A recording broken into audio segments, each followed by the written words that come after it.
Kavvampalli Satyanarayana down to earth అనే పదానికి నిలువెత్తు నిదర్శనం. అధికారం లేనప్పుడైనా ఇప్పుడు అధికారం వచ్చినా ఎల్లప్పుడూ ప్రజల మధ్యనే ఉండటం ఆయన నైజం.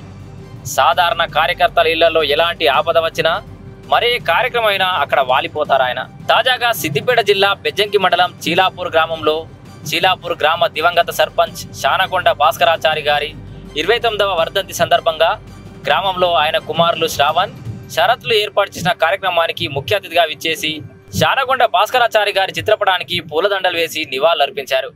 అనంతరం ఆయన మాట్లాడుతూ గ్రామంలో విగ్రహం నెలకొల్పాలని సూచన చేస్తూ ఆనాటి సేవలను నేటి ప్రజలు స్మరిస్తున్నారంటే ఆ సేవా దృక్పథం ఎంతటి గొప్పదో అర్థమవుతుందని అన్నారు.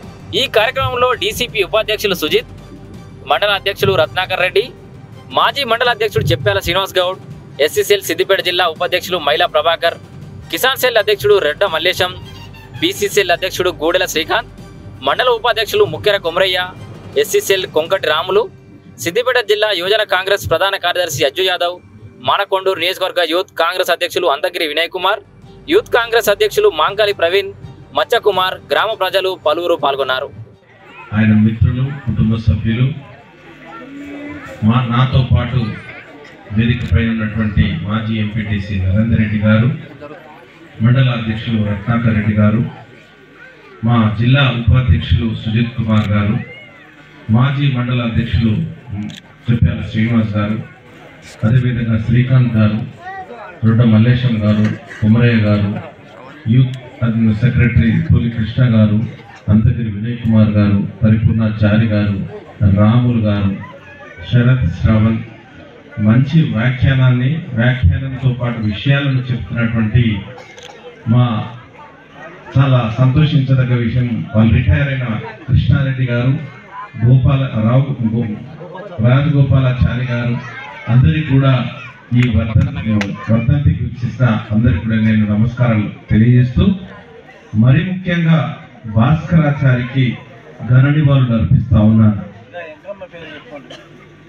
వెంకమ్మ గారు అందరికి కూడా బ్లడ్ డొనేషన్ చేసే మిత్రులందరికీ కూడా నమస్కారం. మరి మనము ఎప్పుడు కూడా ఒక వర్ధంతికి వెళ్తుంటే మరి పేద కుటుంబం అని మన శ్రవణ్, శరత్, అదేవిధంగా కృష్ణారెడ్డి గారు చెప్పినారు. 28 ఏళ్లకే సర్పంచ్ అయినారు, 36 ఏళ్లకు తాను చనిపోవడం జరిగింది. అది విధి రాతలో లేకపోతే తప్పుడు సమాచారము మనకు తెలియదని ఆయన మాత్రం చనిపోవడం, ఈ కుటుంబాన్ని చిన్న వయసులో వాళ్ళందరినీ వదిలిపెట్టుకోవడం, వాళ్ళు పెరిగి పెద్దలై వాళ్ళు ప్రతి సంవత్సరం నేను రెండోసారి రావడం, అంతకుముందు కూడా రావాల్సిందంటే వివిధ కారణాల వల్ల రాలేకపోయినా నేను నిజంగా తల్లిదండ్రులను మర్చిపోయి వాళ్ళ వర్ధంతులు కూడా గుర్తుంచుకోలేని కుమారులు చాలా మంది ఉన్నారు. ముసలి వయసు వచ్చిన తర్వాత చూడలేక ఎప్పుడు చస్తాడా అన్న తల్లి కుమారులు ఉన్నారు. కానీ ఈ రోజు లోపల నాన్నను స్మరించుకుంటూ నాన్న ఆశయాలను ముందుకు తీసుకెళ్తూ సమాజ సేవలో ముందుంటూ రాజకీయంగా ఎదగాలని వాళ్ళు ఒక అభివృద్ధి రాజకీయ పార్టీలో కాంగ్రెస్ పార్టీలో అభివృద్ధి చెందుతూ అన్నతమ్ములందరూ కూడా ఈ 29వ వర్ధంతి జరుపుకోవడం చాలా సంతోషాన్ని ఇచ్చింది.